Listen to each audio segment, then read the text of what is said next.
Okay. No Abby yet, is that right?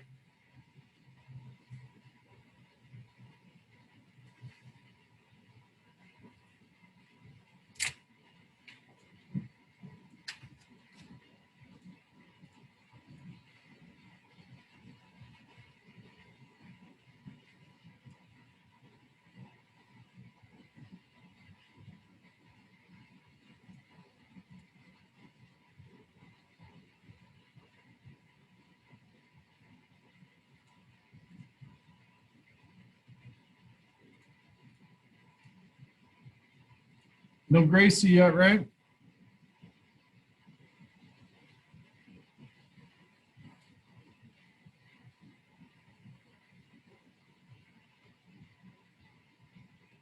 No Benny yet?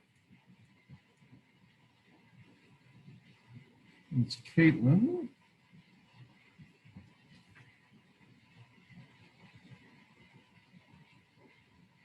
No Kevin yet?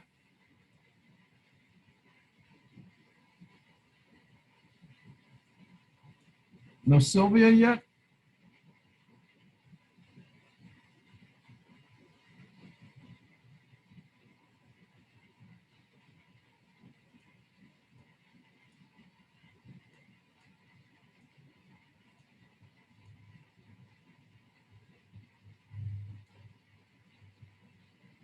No Renee yet?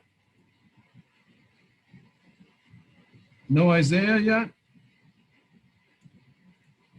I'm here. All right, you came in.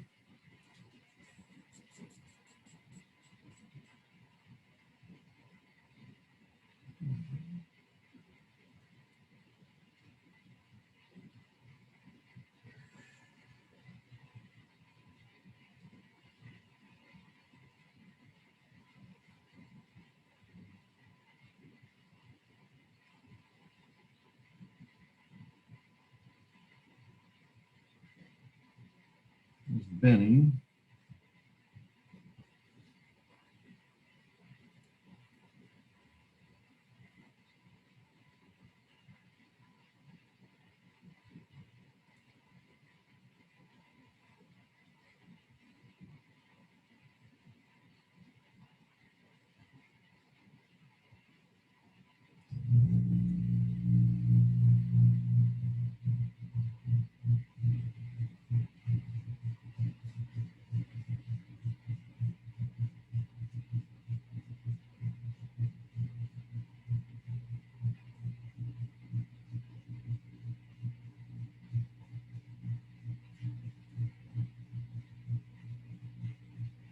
No Ava yet either, right?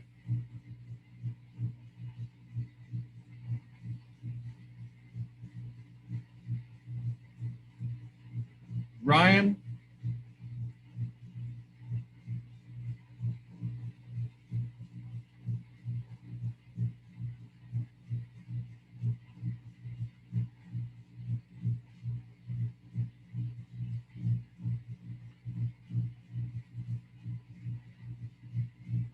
No Xander yet?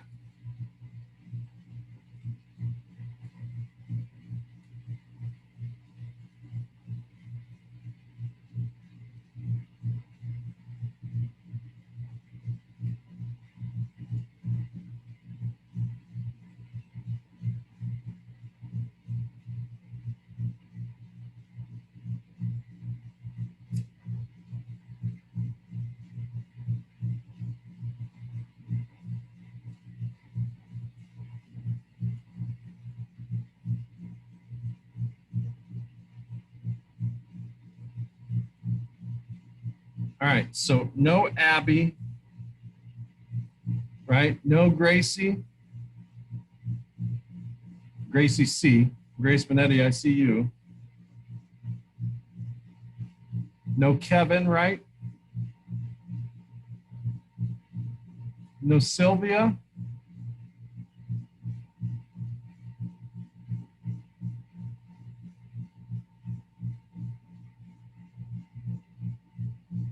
Isaiah Nunez.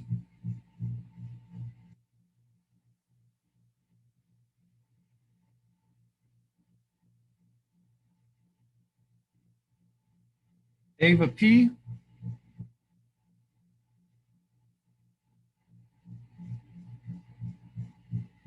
Ryan Romano. Xander. Perfect. Okay, we should be set. So happy Wednesday to you.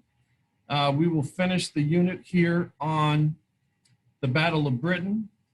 So we'll take a look at probably the most famous part of this battle, which was the nightly bombings of the Germans of the capital of Britain, night after night after night. And it's called the London Blitz. And it goes on for months. Thousands of people lose their lives. Most of them survive by going, if you've ever been to London, they have an extensive subway system. Gets you anywhere from Heathrow Airport, which is west of the center of the city, all throughout the different neighborhoods of London. Most people survive by going down into that subway system at night. But we'll show you what that was like and what the British did to survive and basically stay in the war, because if they had lost and Hitler had invaded England, he basically would have controlled all of Europe outside of what was controlled by the Russians. So it was important that they survived that onslaught. So we'll take a look at that. We'll do a review game for the Unit 15 test to make sure that you're ready. Again, the review game will have a number of the questions. All the questions on the review game will be on your test. So you can take notes on that. You can practice that as many times as you want to prepare yourself for that. And then I'll show you the terms of what you have to do for the test to make sure that you're ready. People today. So Abby and Kevin are here now.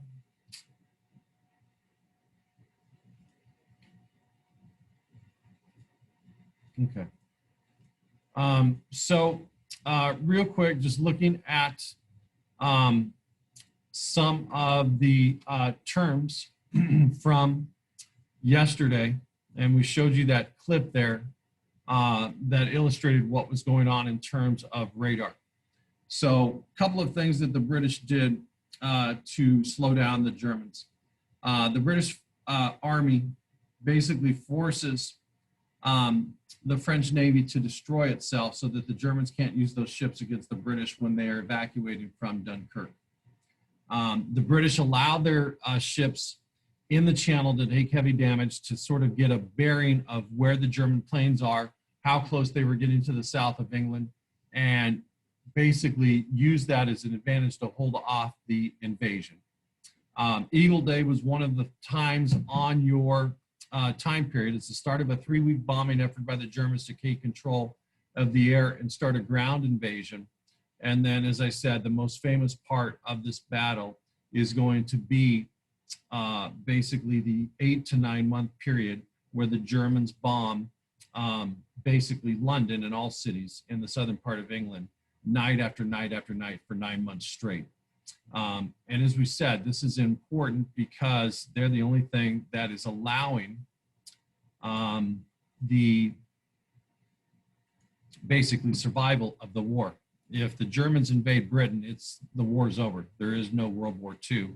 It all comes to a screeching halt. So remember, just in terms of proximity, this is what we're talking about here. You have a number of areas. This is the evacuation of the British back over to that area, all right? And so when they leave Dunkirk, the British force the French Navy to destroy all the ships so that they can't be followed over. But remember that by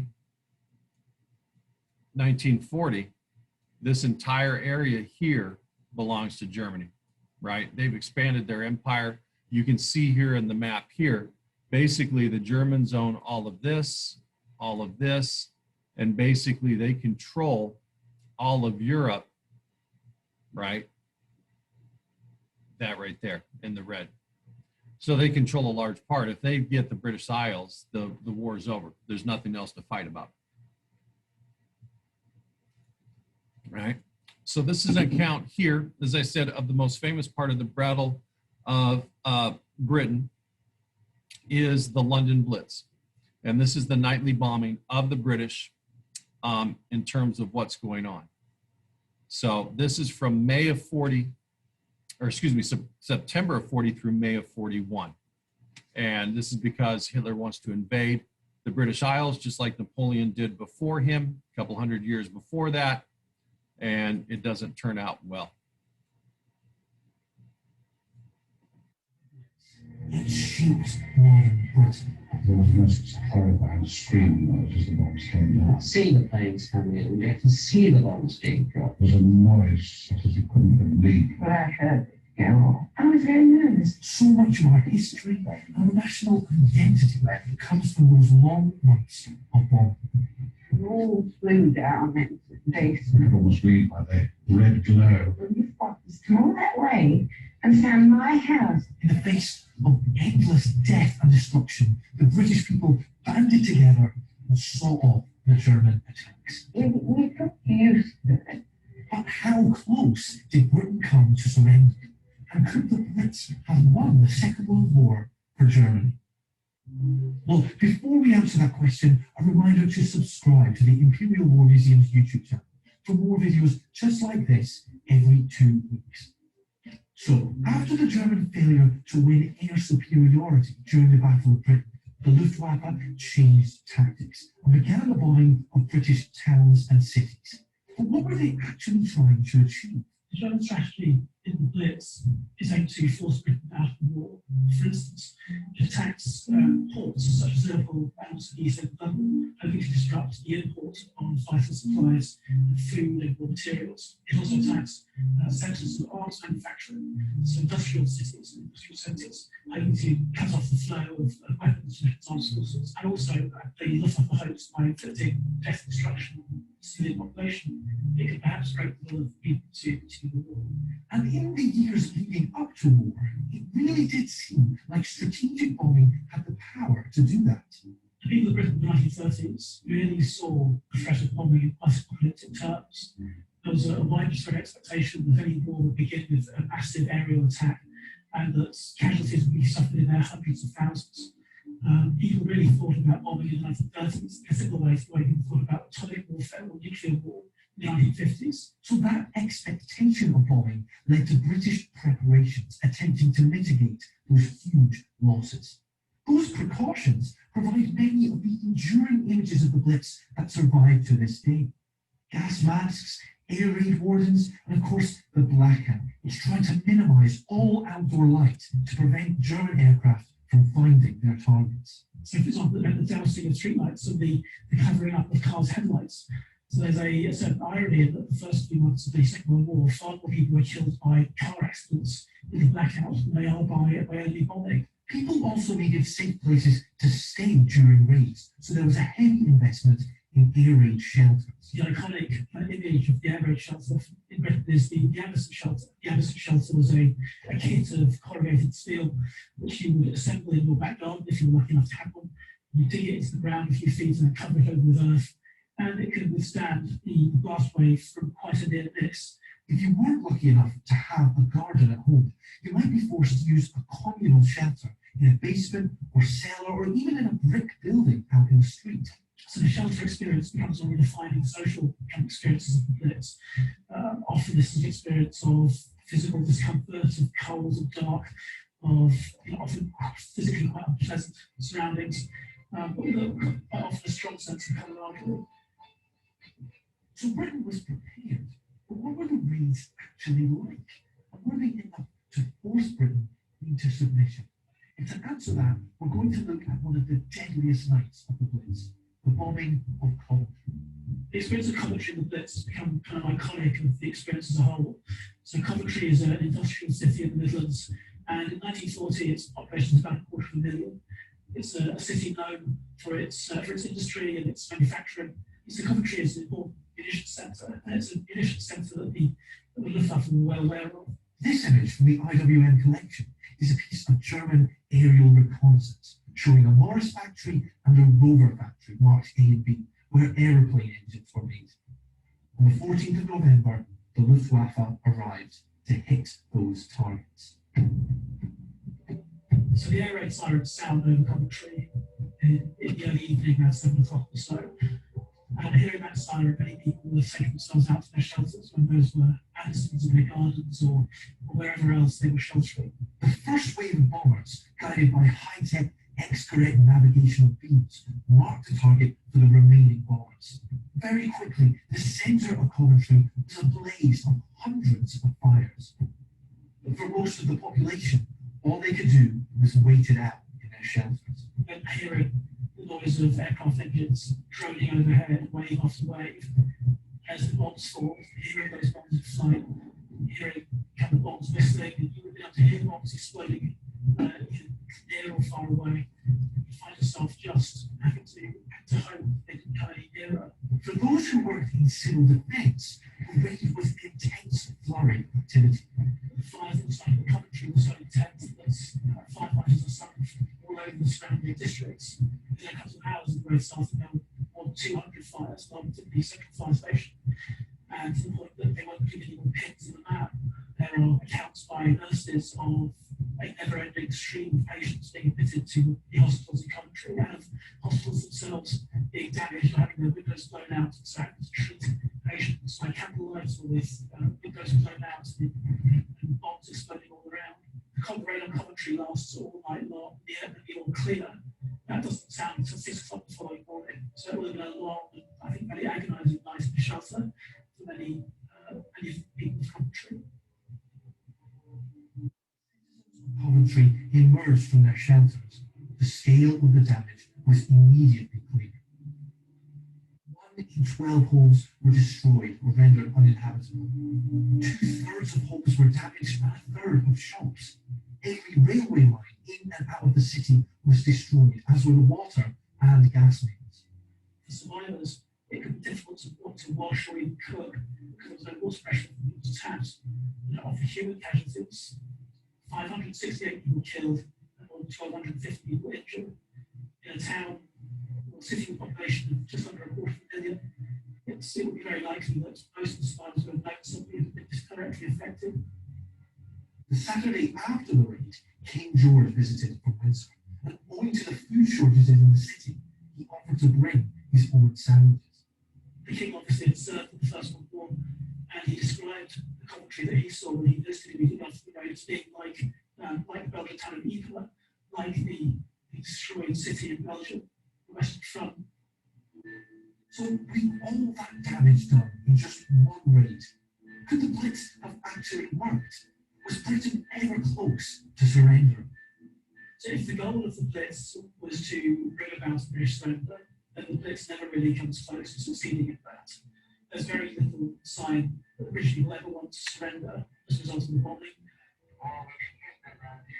In the case of Coventry, there are reports in the early aftermath of people verging on panic and what I think we could say signs of traumatic shock.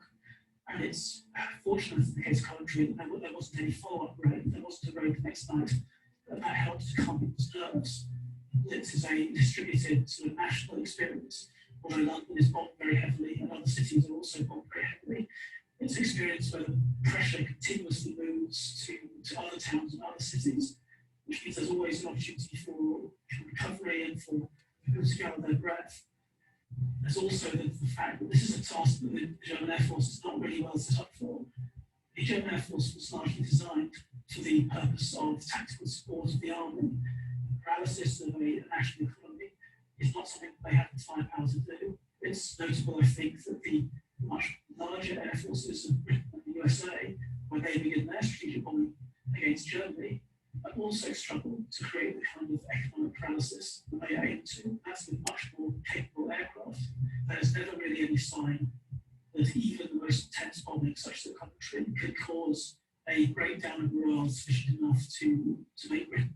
Right. So when he talks about the tactical support, that goes back to the last unit when we talked about the Blitzkrieg and how that air superiority and quick strike ability of the Germans allowed for there to be quick movement of those tanks. That's what he's talking about there. Although the Blitz failed to bring about a German victory, it had a wide-ranging impact on much of British life. So this image shows a bombed-out bus in the central country. The deep background, for example, there's a faked outline of a large building. That large building is a department store called Owen, a very swanky, brand new department store, which opened in Coventry only 3 years earlier. And of course, only 3 years later, it's destroyed in the Blitz. When you look at the bus in the foreground, you can see two headlamps, and those headlamps have both got blackout covers on them. Those things little detail remind you of the bigger picture. So even before the bombs fell, it would have affected every aspect of day-to-day life. And those bombs continue to shape British towns and cities to this day, especially places like Coventry. So among the victims of the bombing of Coventry was its venue cathedral, and it stands as a ruin throughout the war years, indeed to the present day. But there's something in the survival of the cathedral spire pointing skywards from whence its destruction came that I think remains very inspiring. And there is a sense, I think, in the ruins of Coventry of an impulse towards reconciliation. So a Coventry cathedral is widely twinned with other cities that have experienced aerial bombing. And I think its ruins stand as a absolutely unique memorial to the impact of the Second World War. Thank you so much for watching. Right. So pretty crazy in terms of what the Germans try to do. Now, obviously, Hitler turns his attention, and we'll talk about this in the next one, but Hitler turns his attention away from Britain and basically goes east against the Russians, as the British just show no signs of being able to give up or willing to give up. Next page in your module is the review game, and we'll go over that together. As you know by now, right, all of these questions in the review game are going to be on your unit test, so you can take notes, use any of that information that you want for that. So I'll bring that up for you.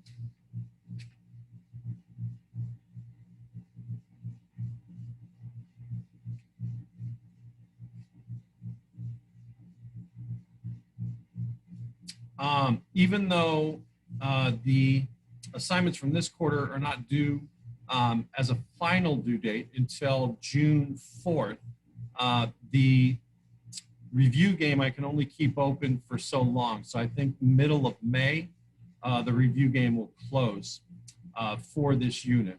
I will put the game pin number in the chat room, and you can hop on and join.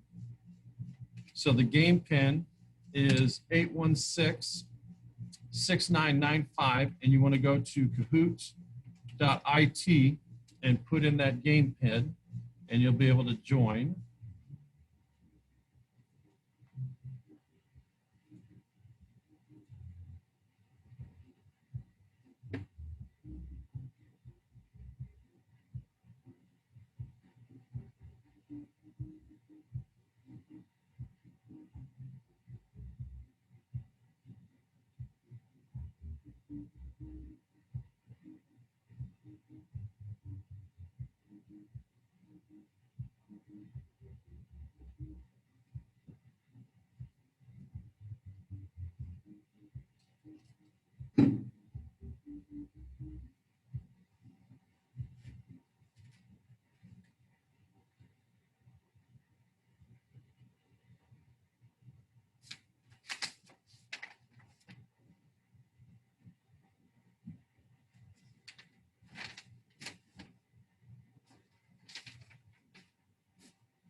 Okay, what country attacked Britain in the Battle of Britain?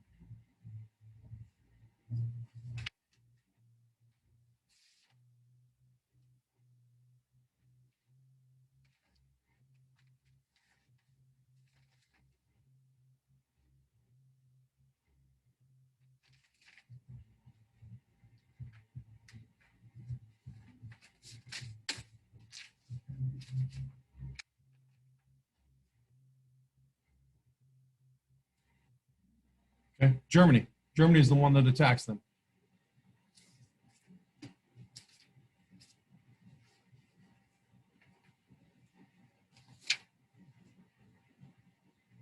All right, the main goal Hitler wanted to accomplish by bombing the Royal Air Force in the Battle of Britain was what?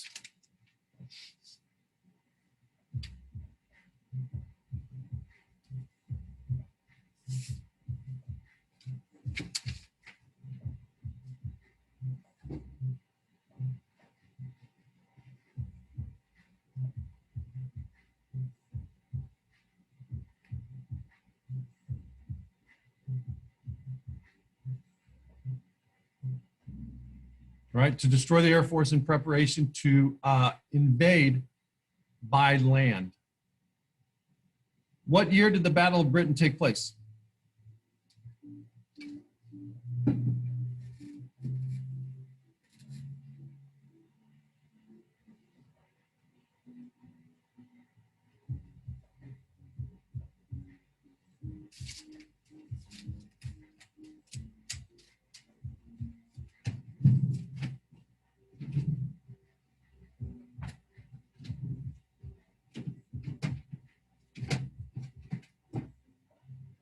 Right, starts in 1940, it's over by 41.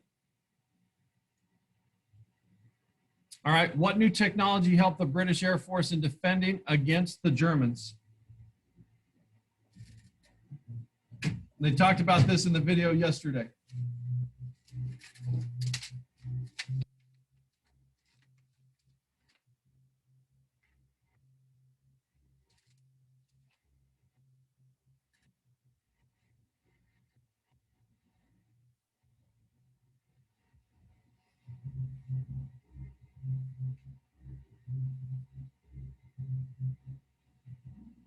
Radar, right? Radar. They were able to see the German planes coming across the channel. What was the Air Force of Great Britain called?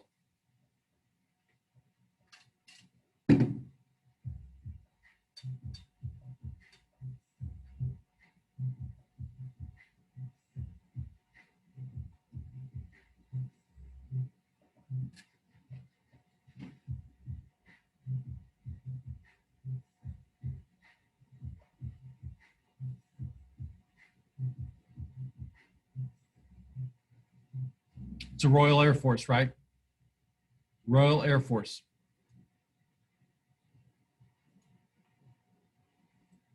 Why did Hitler finally stop bombing Great Britain?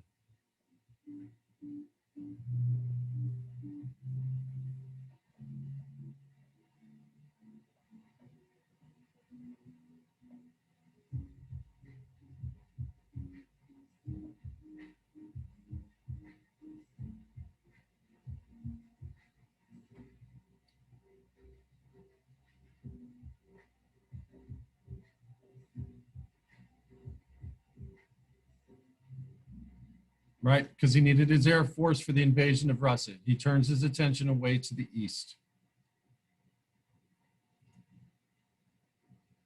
Right, true or false? The Battle of Britain lasted a couple of days and then was over.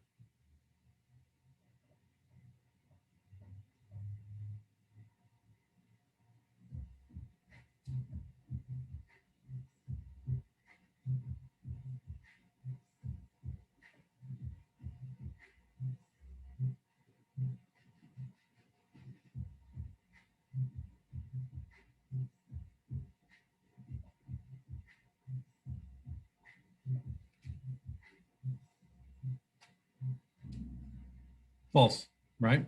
That's false. Goes on for 8 to 9 months. What was the Air Force of Germany called?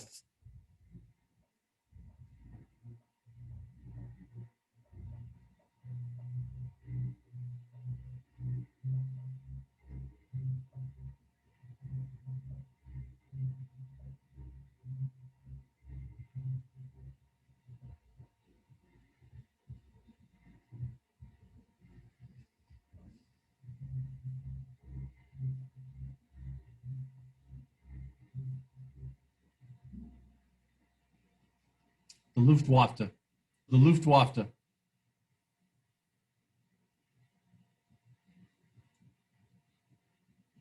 What advantage helped the British to win the battle?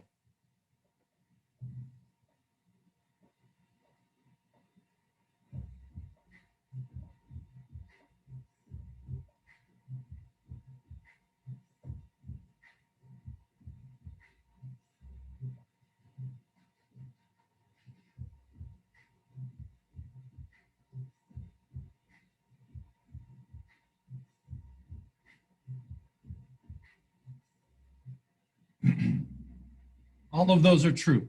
All of those are true. The British were fighting for their homeland. The British were defending their own territory. The British had radar that gave them at least a little bit of notice before the Luftwaffe was coming across the English Channel. Right? What city was bombed for 57 nights in a row during the Battle of Britain?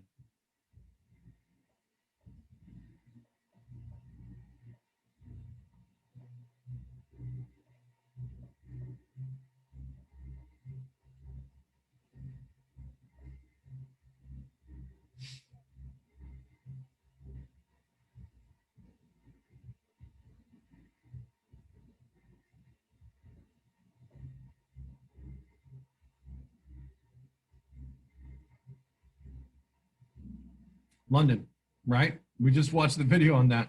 London gets bombed, right? 57 nights in a row. What month did the battle start?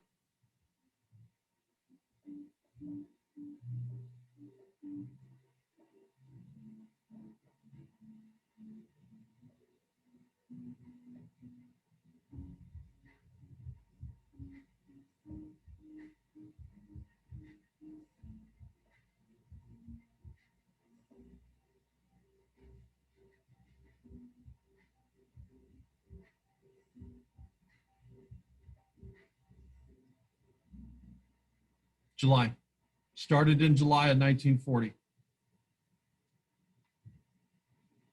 What was the name of the German operation for the invasion of Britain?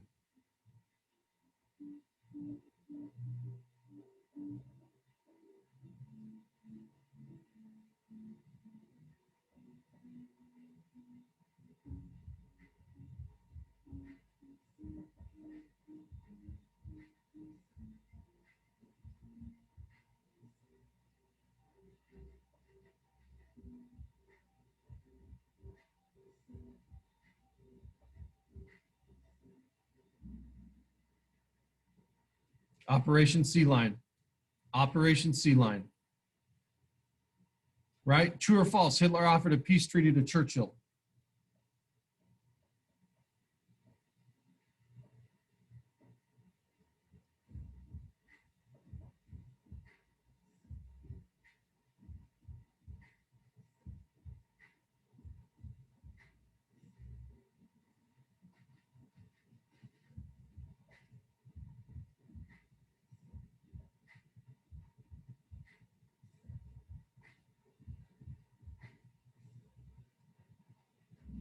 It's true.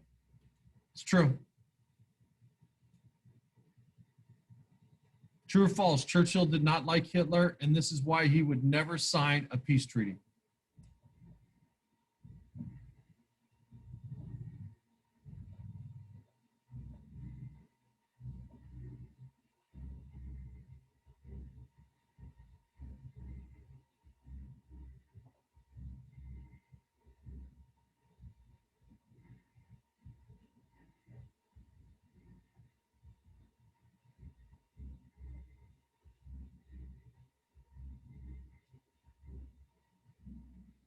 It's true. The Germans' first attack in the Battle of Britain was?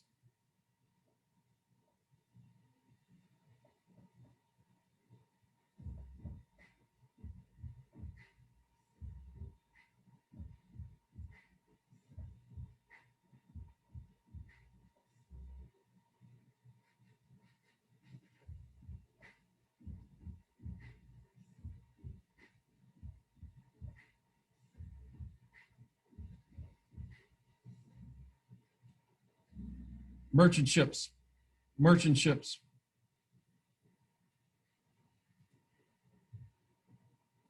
Who had the most airplanes in the Battle of Britain?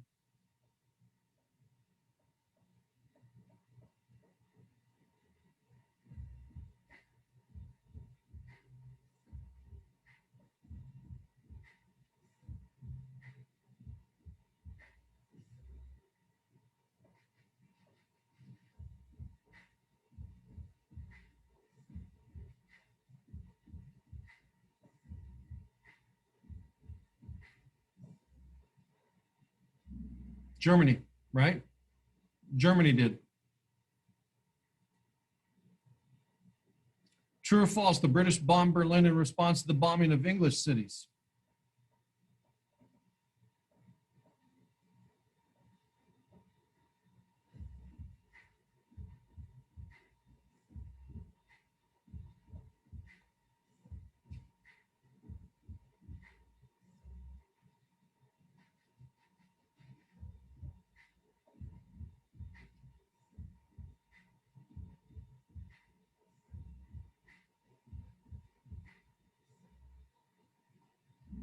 That's true.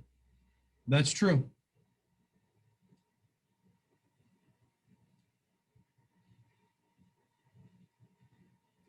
Who was the commander-in-chief of the fighter command for the British?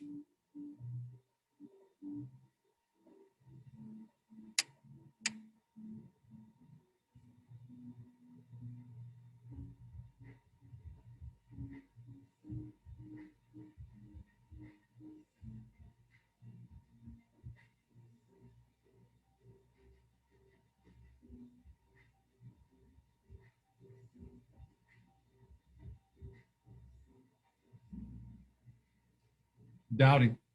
Doubting. The British were able to produce planes during the 1940 and 1941 because of help from whom?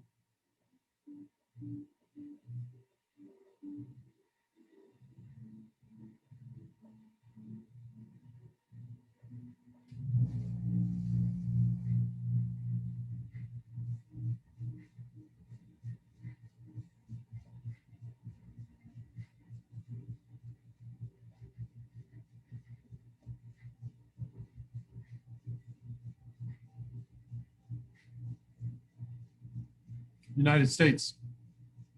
United States helped them.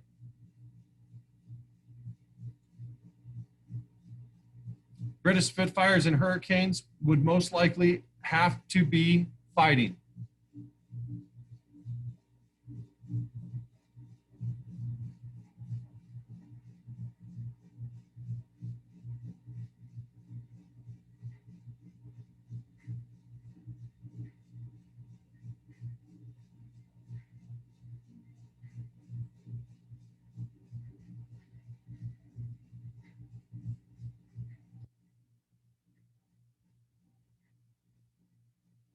Okay, they're the 109s, ME 109. It said that in the video yesterday. All right, which country had the better tactics in the Battle of Britain?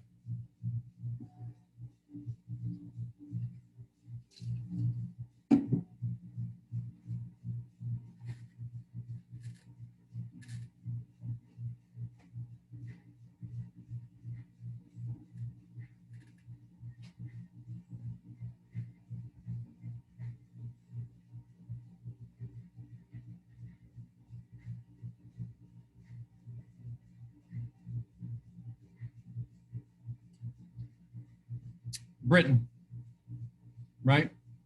Britain had the better tactics. True or false, the Royal Observation Corps ran the radar stations for early warning of attacks?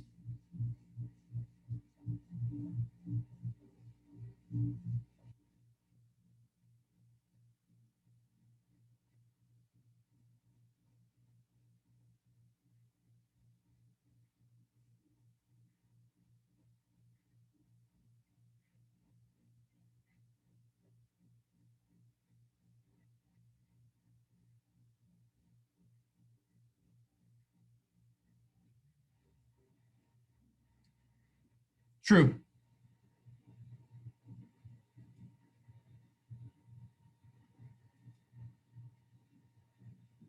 This was the name of the massive air attack by Hitler to force the British to surrender.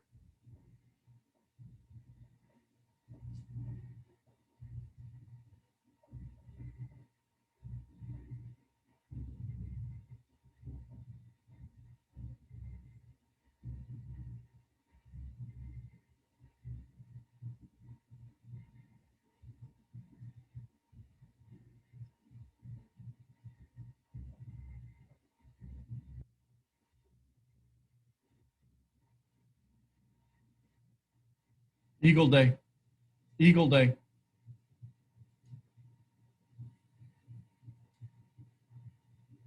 All right, what was the name of the first part of Hitler's planned invasion of Britain?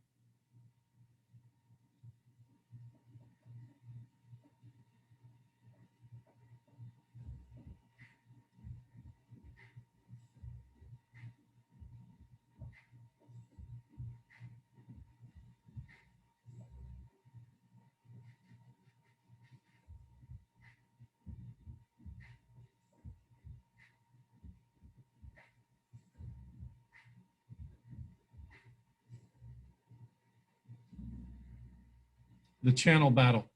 The Channel Battle.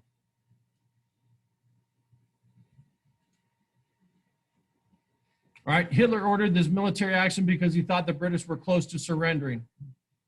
Is that what?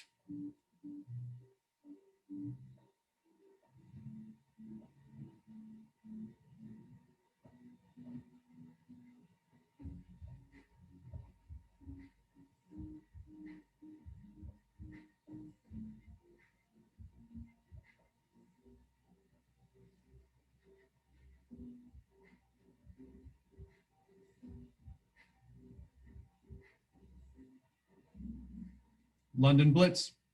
London Blitz, because he thought they were going to close to surrendering and give up. All right, on this map, country one is what?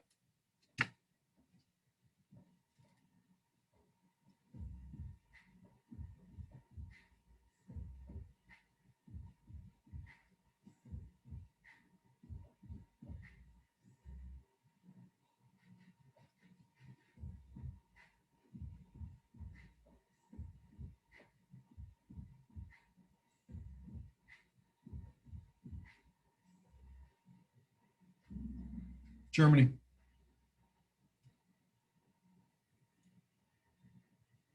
Right, country one on this map.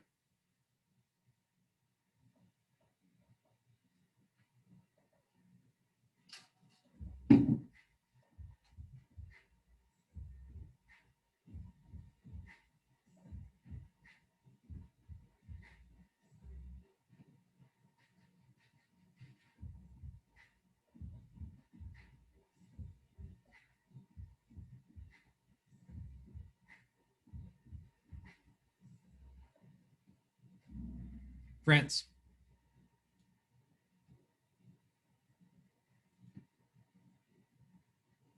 What is the name of the body of water between France and England?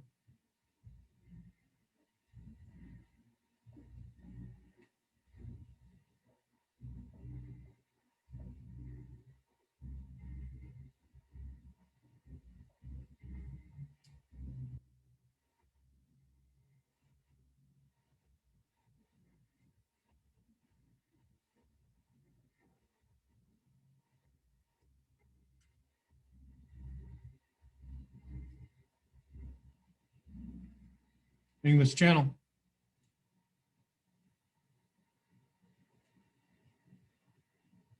By 1941, Hitler wants to turn his attack to what other country?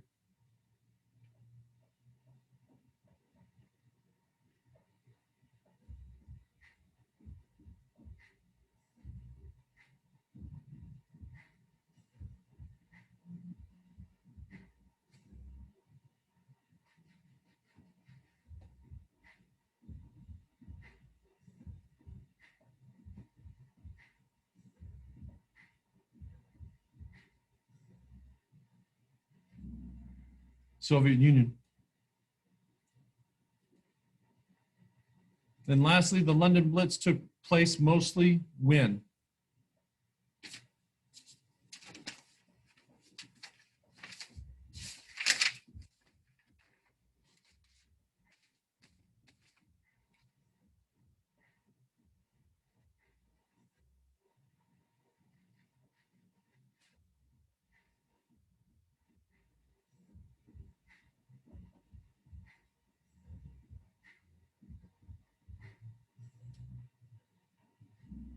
At night. Took place mostly at night.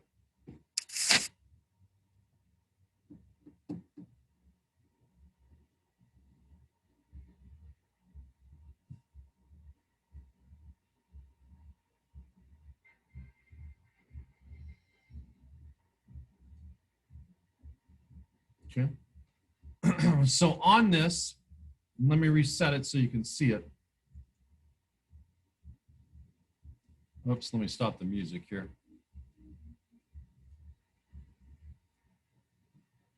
Okay, so on this review game, especially since most of it, or at least half of it, right, came from those two video clips. Those are listed in here and you can look at those there. It's important to look at the notes here and use those for reference when you're doing the unit questions, as they'll give you a bunch of insight and sort of help keep your dates in line, especially some of the bigger battles. As I said, the video clip from yesterday is still available, and that's a series that they put together. Operation Sea Lion, from the point of view of the Germans, if you want to watch that, is available too as well. But that is useful. Your review game is going to be the most useful thing, because your review game is going to have almost all of the questions from the unit questions that you need to answer. So this review game here is available until mid-May, May 3rd. The test will start showing up as missing, a missing grade if you have not turned it in by 3:15 on Monday. All right. I wanted to make sure when you click on this window, let me go to student view.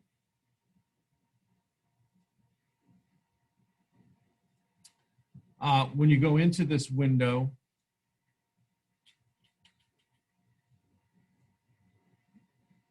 whoops, it's freaking out here, hold on. You'll have the questions on the left-hand side. As usual, you'll have your answer sheet on the right-hand side, and that's where you'll fill that in. But if you notice, all of these things here run very similar to what we just did with the review game. So you want to put in the notes and the time to go over that, you're going to do very well, right? What country attacked Britain in the Battle of Britain? We know it's the Germans, right? What is the main goal that Hitler wanted to accomplish by bombing the Royal Air Force in the Battle of Britain? When did the Battle of Britain take place? It started in 1940. New technology that helped the British Air Force defeat the Germans is radar. So you can see all of those are very similar to the questions as we just did, and almost in the same order. So you want to make sure that you are ready for that by going over that a number of times. Next week, I think, and as if you look here, in your canvas, next week, I think, is the Battle of the Pacific. So we'll talk about the bombing of Pearl Harbor in 1941 in December. And then after that, I think, is the end of World War II. What happens is we come to the end of World War II, the Cold War, and then we'll get to the 1960s. So basically, after this week, there are 4 weeks left.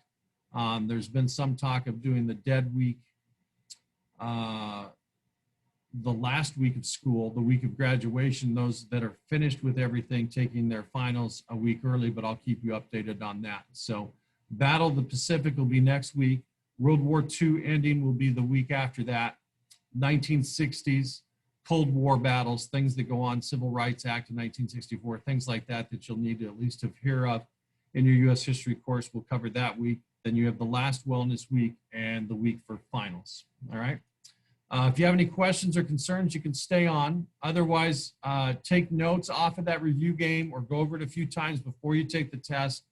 It'll help you get a really, really good grade on that. And other than that, we will see you later.